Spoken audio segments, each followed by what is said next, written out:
நோயாளிகள் தவிர மற்றவர்கள் இலைத்தலைகளால் வேயப்பட்ட கூரைகளில் இருந்தனர்.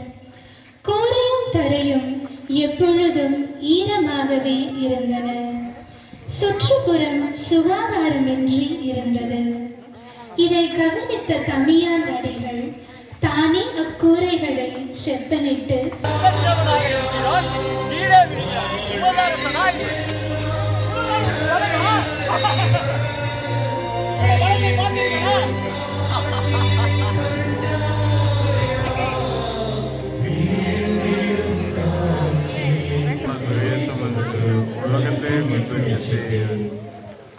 இறைமகன் வாழ்வில் பாரமான சிலுவை பிஞ்சு தோளில் பதிந்து கரடுமுறை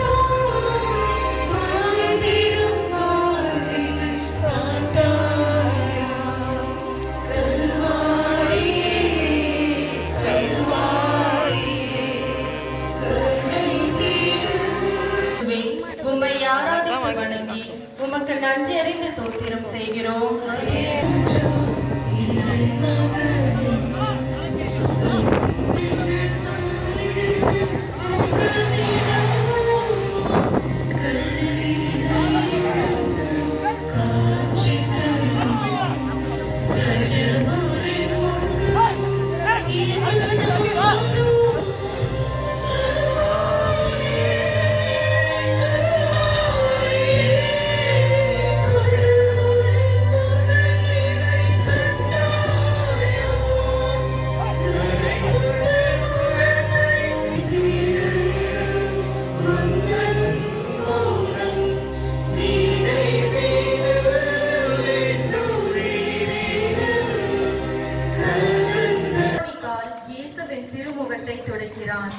திவ்ய இயேசுவே, உம்மை ஆராதித்து வணங்கி உமக்கு நன்றி அறிந்த தோத்திரம் செய்கிறோம்.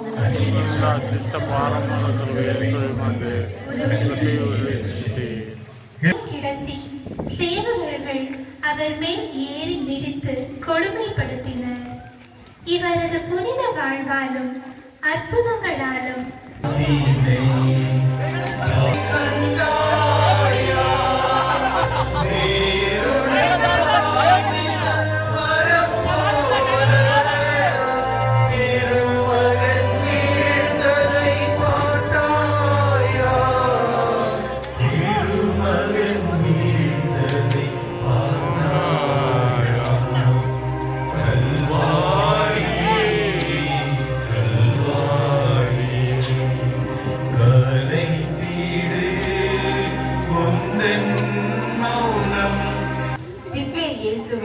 உம்மை ஆராதித்து வணங்கி உமக்கு நன்றி அறிந்த தோத்திரம் செய்கிறோம்.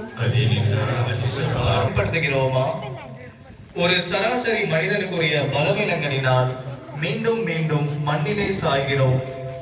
நாம் மண்ணுக்குரியவர்கள் என்பதையே அடிக்கடி நிரூபித்துக் கொண்டிருக்கிறோம்.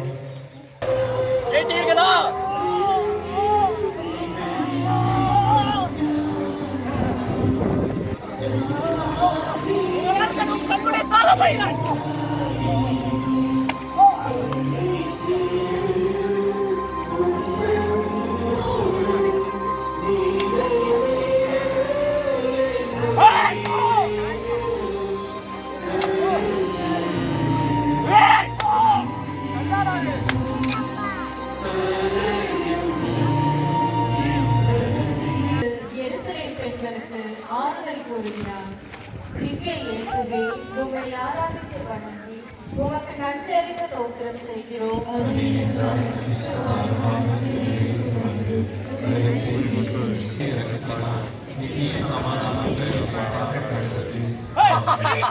குணதாரசன் அழுகிறான். குணதாரசன்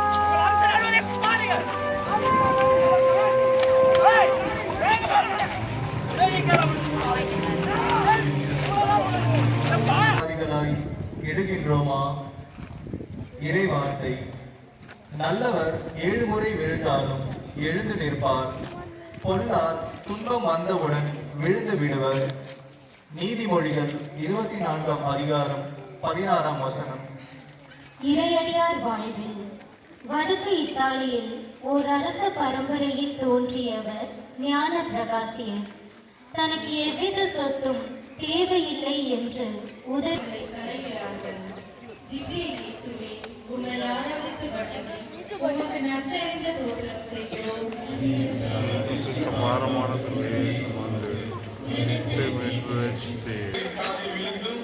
கண்டு கொள்ளாமல் அவமானப்படுத்துகிறார்கள். பதவிக்காக சண்டை போடும் அரசியல்வாதிகள் மத்தியிலே உடைக்காக சண்டை. தேவமகன் சட்டைக்கு சீட்டெழுதி கொள்கிறார்கள். ஏன் இந்த உடைகளையும் கூட அவருடையது என்பார். இதையும் கழற்றி நான் அவரிடம் கொடுத்து விடுகிறேன் என்று உடைகளை வீசி எடுத்துவிட்டு வெற்றுவராக நின்றார்.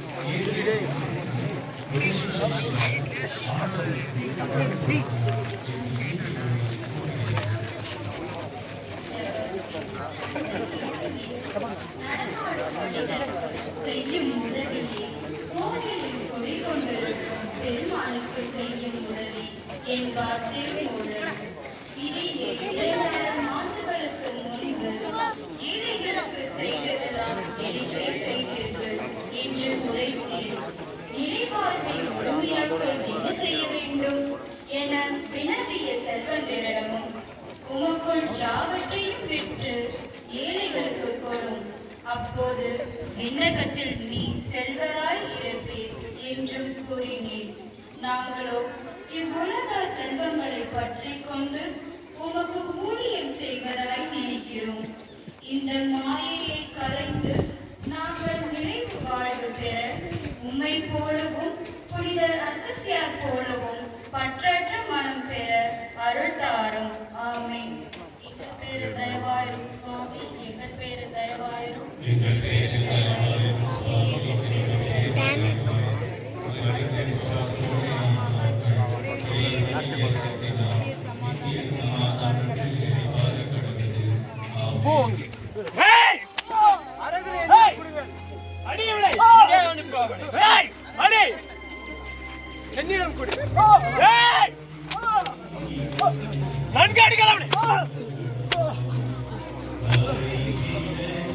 அரசனின் கிரீடம் வேண்டுவதா?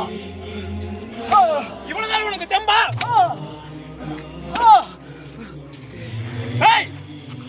அடிகள் அங்கு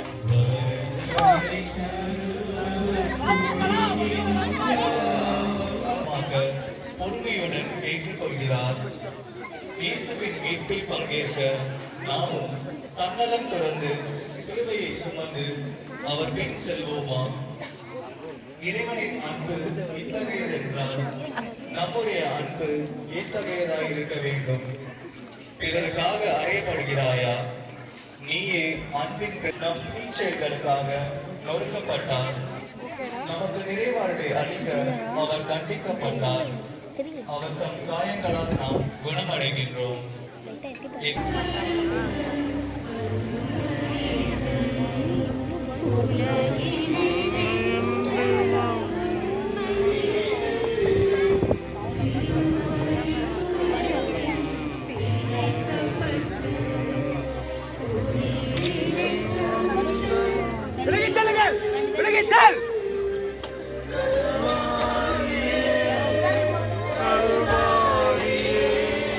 இருக்க மாட்டாயா?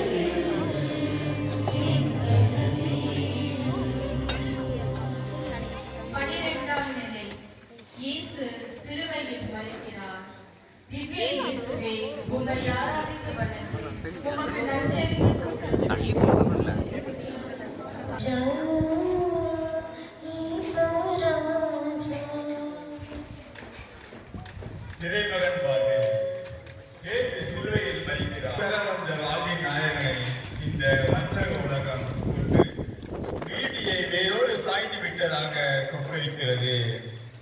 எல்லாம் நிறைவேறிற்று என்ற நிலையில் 53 வயதில் இயேசு தனது ஆவியை தந்தை இறைவனிடம் ஒப்படைக்கிறார்.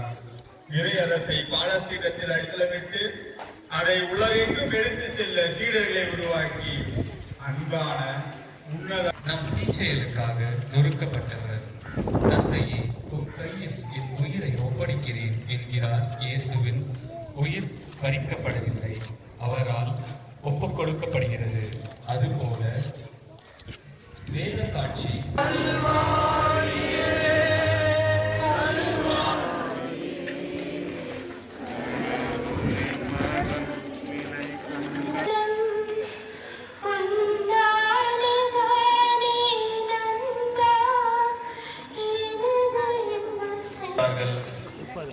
உலகம் முழுவதும் பாவத்தின் காரணமாக அநீதிகள் நடக்கின்றன.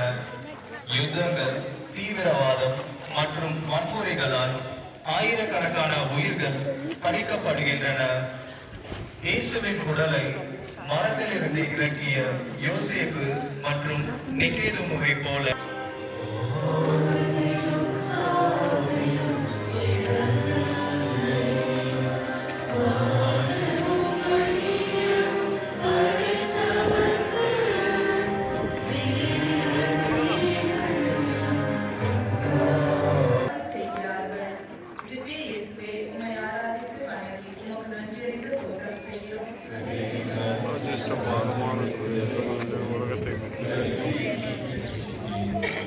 இறைமகன் வாழ்வில் இருதரவிய அந்த தருணம் அமைதியாக இருந்தது. இயேசுவின் புனித உடல் போர்வையில் பொருத்தப்பட்டு அன்புடனும் மரியாதையுடனும் புதிய கல்லறையில் வைக்கப்பட்டது. அந்த இடம் மரணத்தின் நிறைவு போல தோன்றினாலும் நம்பிக்கையின் ஒளி மறைந்திருந்தது. தாயின் கண்களில் கண்ணீர், ஆனால் உள்ளத்தில் ஒரு எதிர்பார்ப்பு. இன்றும் பலர் இருளை மனதில் சுமந்து வாழ்க்கையில் தவிப்பை அனுபவிக்கின்றனர். ஆனால் அந்த கல்லறை ஒரு வெற்றி கதை தொடக்கமாக இருந்தது. மரணத்தின் எல்லை மீறிய அன்பின் சாட்சி நமக்கு புதிய வாழ்வு தருகிறது. நம்பிக்கை வைத்தவர்களுக்கு எந்த இருளும் நிரந்தரமல்ல என்பதை அந்த நிலை